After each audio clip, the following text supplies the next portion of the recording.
আসসালামাইকুম গাইস, কি অবস্থা সবার? আশা করি সবাই ভালো আছেন। আমি নাজিম আপনাদের সাথে আছি। তো আমরা গেলাম শিক্ষা চত্বরে বৌদ্ধ বিহার। তো এইখানে যাওয়ার পর আমার বন্ধু ফুলের সামনে দাঁড়াই, বলে যে একটা ছবি উঠাবো, কিন্তু ও যে কি করলো আপনারা নিজ চোখে দেখেন।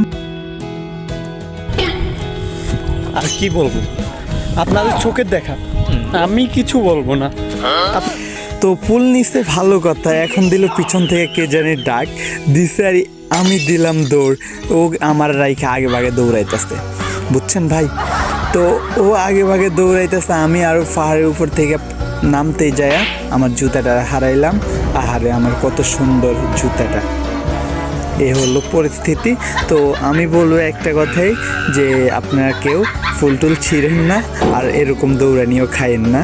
তো সবাই ভালো থাকবেন, আল্লাহ হাফেজ। তো যে এখান থেকে দেখতেছেন ভিডিওটাতে লাইক কমেন্ট শেয়ার করে দিবেন, ধন্যবাদ।